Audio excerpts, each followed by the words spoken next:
Today on Locked On Canadiens, the Habs shut the Sabres out. Things are good. We're going to talk about Cole Caufield. We're going to talk about the injuries, and that's all coming up in just one moment. You're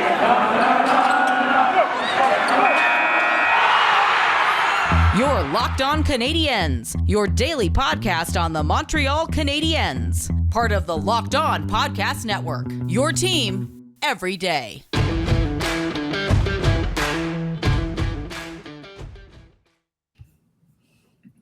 Hi there, everyone, and welcome to episode 559 of your first listen of the day. We are free and available wherever you get your podcasts, as well as on YouTube. My name is Laura Saba, also known as the Active Stick, and I'm joined by Scott Matla of Habs Eyes on the Prize. And those of you watching on YouTube will notice that Scott is wearing a blanket and I'm wearing a house coat. There is some sort of deep freeze going on.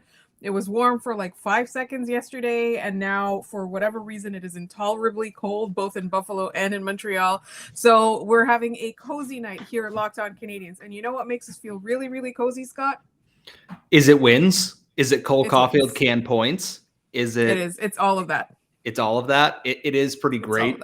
It's wins are fun. And it's been such a horrific half a season under Dominique Ducharme that I forgot what it was like to have a hockey team that is fun to watch. And a lot of people tonight in this Sabres game, and I was half watching because I was covering the Rocket for Eyes on the Prize, but Nick Suzuki is playing 7D chess while the Sabres were trying to put together their shoots and ladder board in the neutral zone tonight. And it was delightful to watch the bits that I did. He and Cole Caufield are something special. Hopefully Josh Anderson's not seriously hurt. It is good to have something to look forward to with this team. Once again, we went through so much, poor play that everything right now, it's all happening and it's great. And I love it, honestly. I can't disagree with you. And to note, obviously the Sabres are not a great team, but they're a team that the Canadiens have struggled with for many, many years now. They're a team that the Canadiens have a hard time beating. And we talked yesterday on the show when we were previewing this game. We wanted to look at the difference between the way the Habs played against Buffalo the last time they played. And obviously that was an afternoon game, and there was, there are some other factors there, and we wanted to see how much of an improvement we would see during the second Buffalo Sabres game. I will go ahead and eat crow. I mocked Scott yesterday for predicting a win against the Sabres. I truly thought that, this team hasn't shown us enough, even though there's been a lot of changes. They haven't shown us enough to demonstrate to us that not only can they, slay some demons that they struggle with on a regular basis, even when they're good, but also to have 4 wins in a row. That to me, I was like, yeah, you know what, the 4 wins in a row is pushing it a little bit. And I have to say, Scott, you were right. I was wrong. I did predict a Brendan Gallagher goal, and all he got was punched in the face. So, it's the same thing. There's a quote from Samuel Montembeault, which, by the way, he got his first shutout in his career, not just with Montreal, but his career. So round of applause for Samuel Montembeault. Very happy for the ones that the Montreal media has started calling Dikembe, which Dikembe Mutombo was obviously famous basketball player, et cetera, et cetera. And this comes from Kyle Bukauskas of Sportsnet. Sam Montembeault told me post-game when Martin St. Louis came aboard, he wanted to break the remainder of the season down into best-of-7 series. And so tonight, the Habs have completed the reverse sweep to begin the Martin St. Louis era in Montreal. And it's all so very simple and basic to look at these things. And I go, yeah, that all makes sense. Why the hell couldn't Claude Julien or Dominique Ducharme do that? And sometimes it's just you need a different viewpoint on it. And Martin St. Louis, being a former player in the modern era, he understands this. It's all simple concepts. There's that word again, but it's just working. Everyone's playing like the best version of themselves. And eventually things will even out because everything regresses at some point. But there's a system in place right now. And I can't help but be a little bit enamored with just how everything is going. Everyone's smiling. Everyone's having a good time. And it wasn't just the guys who were struggling. We know Cole Caufield's good. We know Nick Suzuki's good. But we've seen Jeff Petrie be better. We've seen Jake Evans play well. We've seen Mike Hoffman play better. We've seen the goalies play better. It really makes me wonder what in the heck was going on with the previous coaching regime that they couldn't figure out something simple like this and torpedoed almost an entire year with negativity. Honestly, it's stunning, honestly, to watch it played out here. I think for me, one of the most shocking things is how dramatically the change has been. You would expect, even let's say the previous coach had lost the room or whatever it is. Again, we don't want to dwell too much on that. We don't want to speak too ill of somebody who showed promise until he got to the NHL. But like, why is it so dramatically different when you do have a coaching change? Usually you expect a gradual improvement. And I think that there's something about injecting new blood. There's a factor of this person being a former player that the players look up to or played against or have experience with, right? We talked a lot about how a lot of people like see him as a role model. There's something to be said about his personality. It's apparently his presence is very inspiring and will make you want to run through a wall. There's obviously something to be said for all of that as well. But I think part of it very often is like, we're talking about Claude Julien, who himself is a fantastic coach. I always loved having him in Montreal, and I thought it's pretty bad that luck kind of sort of torpedoed his Montreal career as well, because there were those losing streaks, even though they were playing better, and then there was a lot of bad luck in that. But I think old school coaches kind of think of the bigger picture a lot, and Martin St. Louis has kind of decided to break everything into bite-sized pieces, and that's not a pun based on his size or Cole Caufield's size or the Canadiens being small or whatever. I think just breaking things down into tiny little tasks and tiny little things, you learn to do one thing right, and then the next game you learn to do two things right, and then the next game you learn to do four things right. Whereas before, not only were you not doing anything right, you were doing everything actively wrong. So I think that breaking it down is something that it's very intriguing to me, and we're gonna talk a little bit about the injuries and also the promotion of Sedgwick to assistant GM and some of the stuff that he said, and we're gonna talk a little bit also about Cole Caufield and how he may or may not have been robbed of a Calder nomination, but if he continues going on a tear, there's still almost 30 games, and there's a lot of recency bias with awards like that. So I'm going to start making a case for this. And that's all coming up in just one moment. But first, football might be over this season, but basketball is in full steam for both pro and college hoops. From all the latest odds, totals, player performance props to where the next fired coach is going to land, BetOnline.net is the #1 spot for all your sports betting needs. BetOnline remains the best spot for all of your sports scores, podcasts, and news this season. And it's not just basketball. BetOnline.net is your source for hockey, boxing, and UFC odds, right to the NHL awards, which again, Cole Caufield for Calder. Head to the website today or use your mobile device to learn more about the trends and the action. BetOnline, where the game starts. So Scott, we were talking about injuries, and obviously Paul Byron was out for the game, and then Josh Anderson took a puck to his pretty face, and they were both apparently sent to hospital. I missed this, and you managed to track it down. They were sent to hospital for purely precaution reasons. They were checked out, and then they were back to the Bell Center by the end of the game. Is that correct? Yes. So the Habs announced that they did go to the hospital as a precaution. To hospital for our Canadian listeners here. I will get that right at some point. But Nick Suzuki confirmed and the team confirmed that they were back in the Bell Center, but their timeline for return to the lineup is undetermined right now. So I guess they're going to kind of wait and see how they feel the next day. Here's the exact wording from the Canadiens Twitter account. Josh Anderson and Paul Byron, upper body, were transported to the hospital for precautionary reasons, but are back with the team. There is no timeline on their return to the lineup. So we're kind of in a wait and see pattern here. But what this means is, I believe, Matthew Perreault skated with the team today, so he could be ready by the time the next game rolls around. Cedric Paquette has obviously been a healthy scratch, and I know that strikes a lot of annoyance in some fans. And I was actually tweeting about it earlier tonight with the Rocket playing.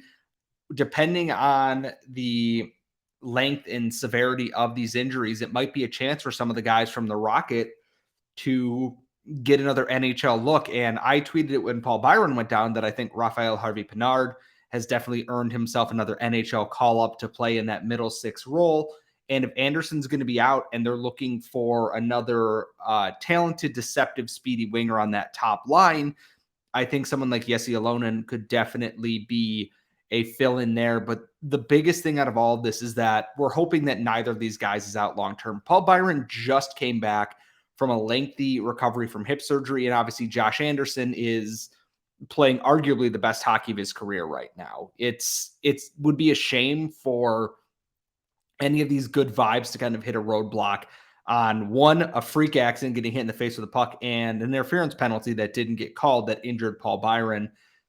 It just continues. Even when things are good, they're at least slightly cursed for the Montreal Canadiens right now. And I believe their next game isn't till Saturday. I might be wrong, but I want to make sure that It's Saturday. Yes. Good. They're playing the Senators. Awesome. That's wonderful. But nobody wanted that. No, who asked for this? Not me. Couldn't Everyone be me. disliked that. Yeah. So hopefully it's with a couple of days off. They have some time to recuperate and they should be ready for the weekend. But there are other options. It's not the end of the world, especially with it being the Senators and then following that, the very struggling Winnipeg Jets right now. So it'll be interesting to see what the team does. Obviously, John Sedgwick was promoted to AGM. So if anyone's going to know how to manage the cap, manage the call-ups from the AHL and do all that stuff, it's the guy who's been doing it for the last several years here in Montreal. So it's going to be interesting to see what they do, but I'm not freaking out like I would have a couple of years ago. I think we that's obviously a bit of news that we wanted to touch on. It was sort of unexpected and expected in that he seems to have earned the position, right? He's been with the Canadiens since 2017, I believe, or since 2013, and then he got promoted in 2017, is my understanding. The thing that was surprising to me was that I thought that there was going to be a house cleaning.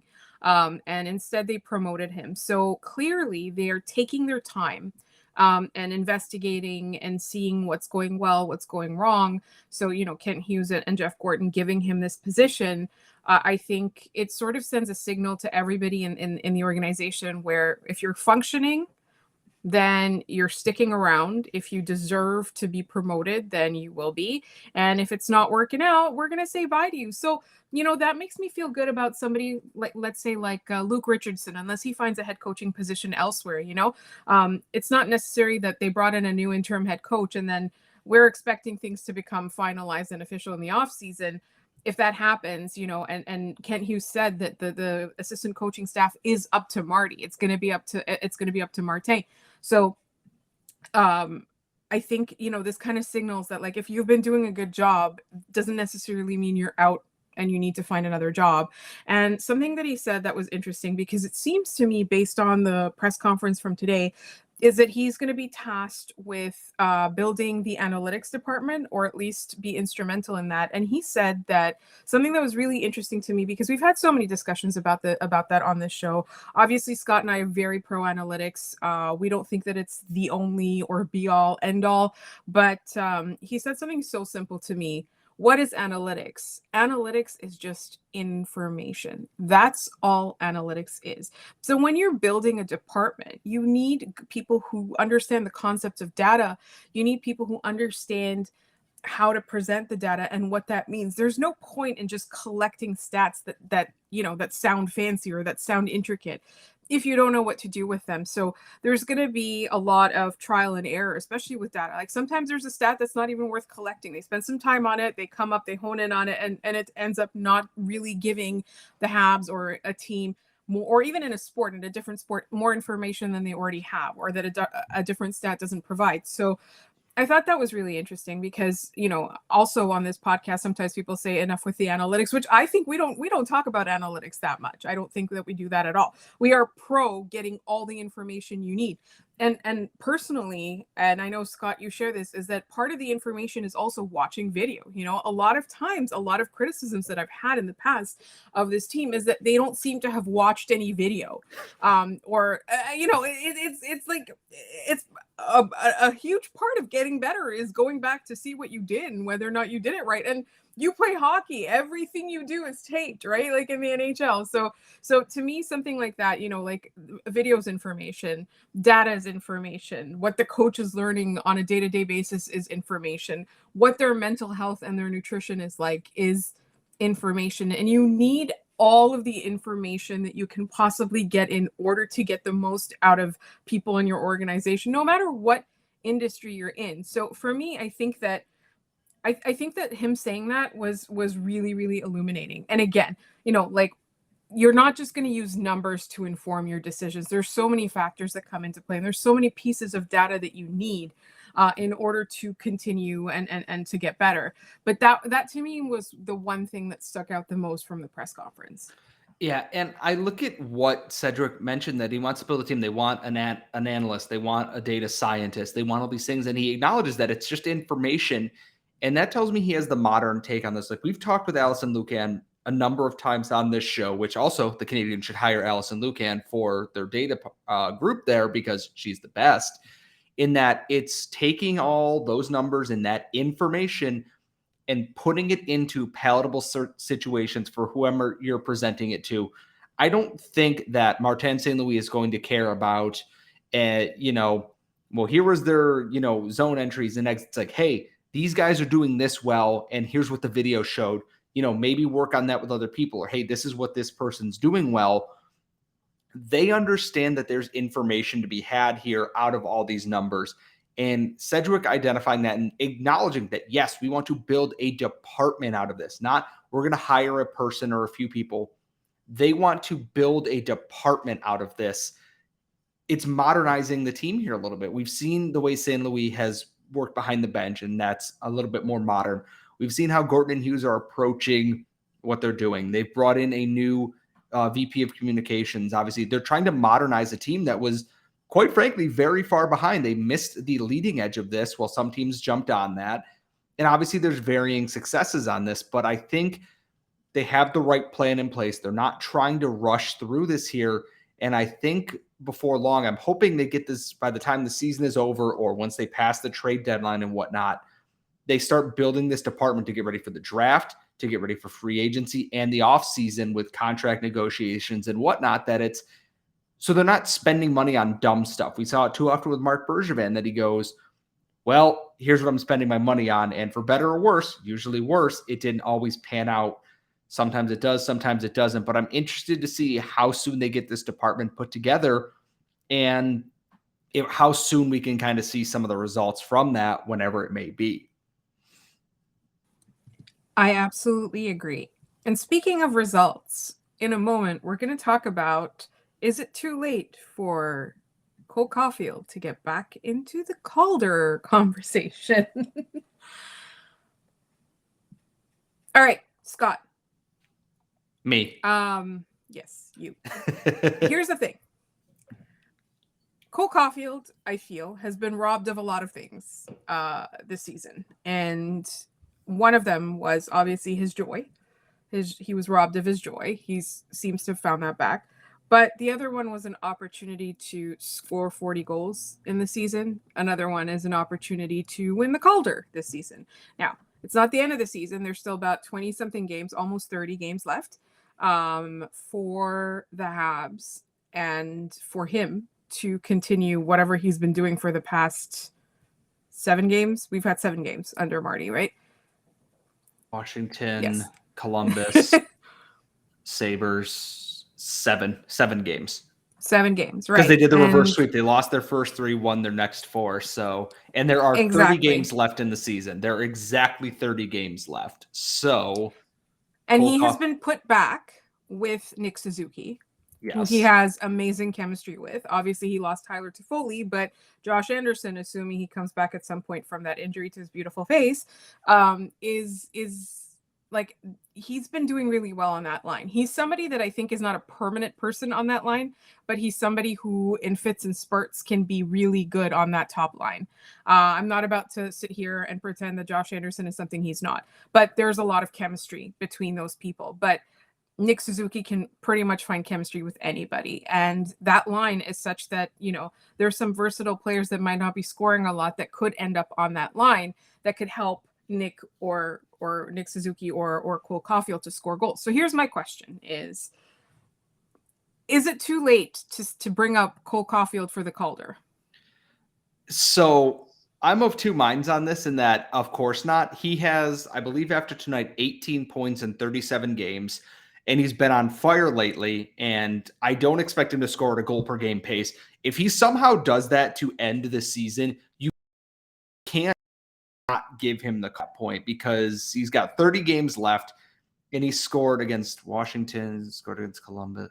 He's scored in basically every game under Martin St. Louis. So he's got goals in, I believe, 6 of his last 7 games, or 5 of his last 7, because he had the shootout winner against the Islanders there. Or not the winner, but you get my point, is that he can get himself up to he'll be in double-digit goals relatively soon, but he can get himself into 20, 25 goals if he continues at this pace. I, again, don't expect him to, but it's very tough, because he'd have to continue being on this kind of, 2-3 points a night pace. And the hard part about that is Moritz Seider and Trevor Zegras are, I believe, far and away the best 2 contenders here. And I love Moritz Seider. He's proven me wrong for making fun of Detroit making that pick. And then there's also Matt Boldy playing for the Minnesota Wild, who has been incredible for that team. It's a stacked conference, and Steve Dangle said it. Other fans have said it. Dominique Ducharme should be fired again just for how he tanked Cole Caufield's season. Like, it's an embarrassment that he came in and went, okay, Cole, just do what you do best. And that's all he needed to hear. How inept of a coach do you have to be that you did this? And I'm truly intrigued to see where Caufield could get himself back to this year. If he hits 20 goals after starting this season about as ice cold as one could imagine, I think, honestly, he'll get some votes. I don't know if he'll be a favorite, but I think he's going to draw definitely some attention from the hockey writers who vote on that trophy. I don't think he's going to win it, but I think he's going to maybe get himself back in the conversation a little bit if this production pace keeps up right now. And I think you said it very well, in that it's kind of dependent on who's kind of emerged to be in the conversation while he has been, for lack of a better word, dormant, right? There's been a lot of surprises. There's also been some expected good seasons from a lot of young rookie players. So I think, to me, the one thing that I'm banking on is that all the people who predicted that he would win the Calder will want to be justified. So they'll put him back in the conversation. And I think that it's totally fair to say that he might not win or might not deserve to win. Just, it's unfortunate that that's just the reality of the situation, is that some people have proven themselves to be more deserving. And unfortunately for him, it might not have been entirely all in his hands. But I do think that it's worth it to bring him back into the conversation. I feel like after having been robbed of that shot, of that chance, just having those, like 3rd, 4th, 5th place votes, even if it's just, from the Montreal market, which, we do tend to do things like that here. But I think it should be really positive for him. Like, if he's just in the conversation, he's seen success at every level, and this has been a really hard year for him, not knowing what to do with struggles or with challenges and with obstacles. So I think, proving to him that working hard can get you back on track to success is going to be really important for building the foundation for his career. Also, obviously, I'm a huge homer, and I think that he deserves it just because he's a Hab, and he's one of our favorite players. I also just would like to see Sens and Leafs fans upset about it. I mean, Leaf fans have their own things to worry about at this point today. So I'm not going to kick them while they're down. And we this morning, because we've talked about trade pieces and everything, I want to take a quick moment and wish all the best to Rodion Amirov, who was diagnosed with a brain tumor this morning. It sucks. Like, and to his credit, he's upbeat and positive about that. So I'm hoping for the best for him. And some things extend beyond the realm of hockey rivalries, and you never want to see a young player have their dream cut short because of something like that. So we're hoping all the best for him. Obviously, Toronto's going to give him all the support he needs. The fans are going to give him the support he needs. So hopefully he's getting better soon. But for the rest of this year, I am going to try and get Cole Caufield back on that Calder ballot. Martin St. Louis doing his best right now too. So it's the little things, and the Habs might, regress and stop winning games. But as long as Cole Caufield keeps doing the positive things here, it's still a success for the season, I would think. Honestly, it's hard to find a negative in your young superstar finding his game again, honestly. Yeah. And as you said, best wishes. You know what was kind of freaky is that how he discovered he had a brain tumor was he was injured. He had, like, in the process of healing from those injuries and getting tests and stuff like that, that's how they discovered he had a brain tumor, which really, really is kind of like, it's insane just how luck and fate play a part in something like that. And hopefully they caught it early enough. He seems upbeat. And he's going to be, he's going to get treatment. And the Leafs organization, to me, is one where that's at least one thing that you can rely on them, is that they will take care of their players. So on that note, we have our mailbag episode tomorrow. Please send lots and lots of mailbag questions because that's our favorite time of the week. And there's no game, so we have plenty of time. We've already gotten a couple. There's one from Logan. And I've got one in the email as well. Been going back and forth a little bit about the Leafs. So we'll talk about that. So send your mailbag questions. You can email them to us at lockedoncanadians@gmail.com. You can also find us on Twitter at LO_Canadians. You'll find Scott at Scott Matla. You'll find me at The Active Stick. And thank you so much for listening. And if you liked this podcast, check out Locked On Fantasy Hockey, because now is when the fantasy hockey heats up. We're heading close to the end of the season, and that's where the winners and losers are made. So make sure you check them out. Thank you so much for listening. We will talk to you tomorrow.